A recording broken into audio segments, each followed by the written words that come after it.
What about the banks? How do you see them, the problems unfolding and how the banks are going to respond here? Are you of the view that the banks are solvent and safe, or are there still more issues with regard to the banking system? Well, I think there's enormous issues for two reasons. Number one, I mean, when they went back to mark to fantasy rather than mark to market, I mean, you have a massive group of misvalued assets on the bank's balance sheet. So given how the leverage they've got, you would probably say most of them, if they really marked their assets to what they could sell them for today, they would be insolvent.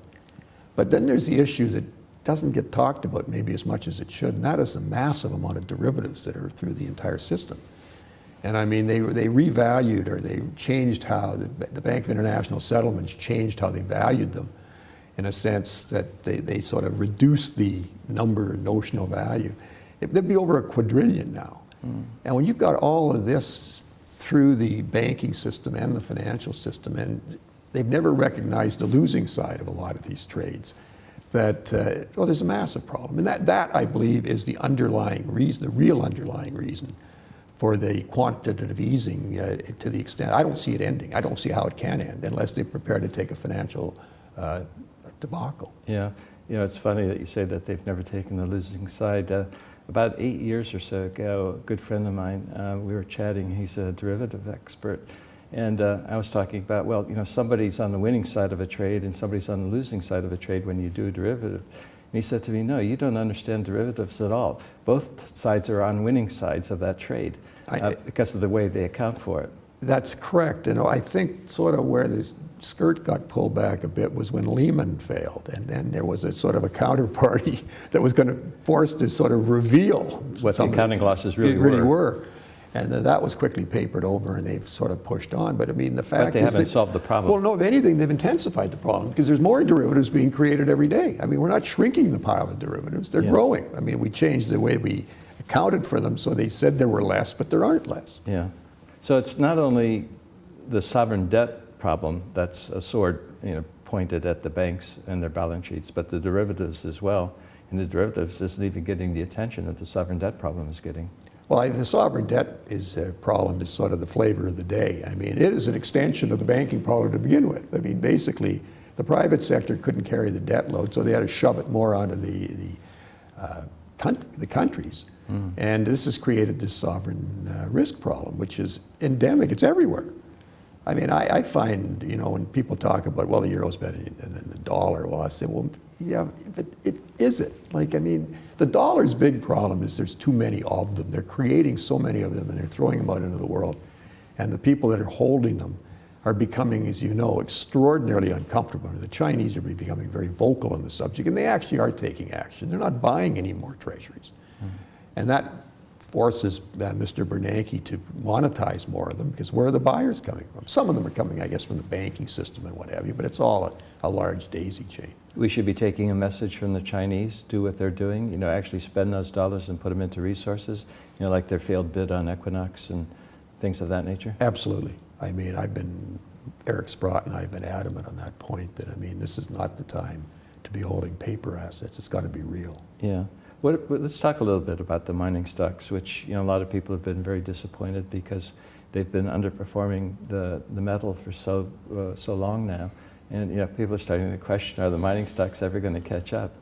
What are your thoughts here?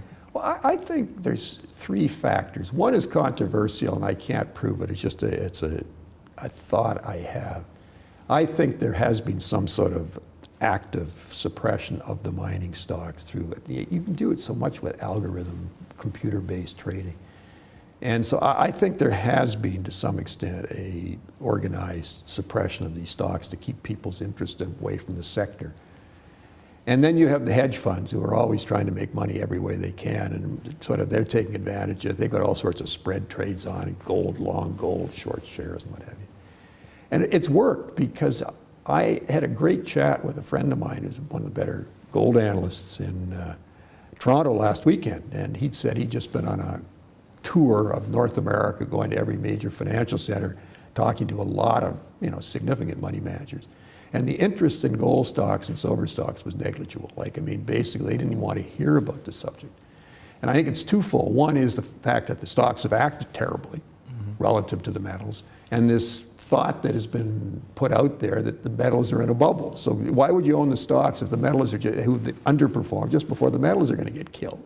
So you put all this together, and you can rationalize why this has all happened. But all it's created is, I think, a spectacular opportunity in these stocks. When the dam breaks, I think you're going to see 5 and 10 baggers all over the place. Yeah, I guess one of the things you can add to the the negative sentiment is the fact that for most of the early part of the 2000s, the price of input costs, energy and labor, was rising faster than the gold price. So the margins on a lot of the mining companies had been squeezed, and they were showing poor operating results for a period of time. But now that's changed, and the cash flow on some of the majors is starting to look very, very attractive, and the PEs are coming down to really, I think, pretty low levels based on a historical basis. Would you agree with that? Totally agree. And I mean, I was a huge sort of proponent back in those days of what you just said, that I think a lot of people fail to realize, how tough the business was. I mean, the first rise in the gold and silver prices was eclipsed by the rise in their input prices. So, I mean, it was a very hard business. Now, latterly, it hasn't been as bad. I mean, as you correctly point out, the numbers have been getting better. They're still not great. Like you'd think that with the prices of gold and silver having risen as much, these guys would be rolling in money. That isn't the case yet. I mean, they're just starting to really get reasonable returns in equity and on investment.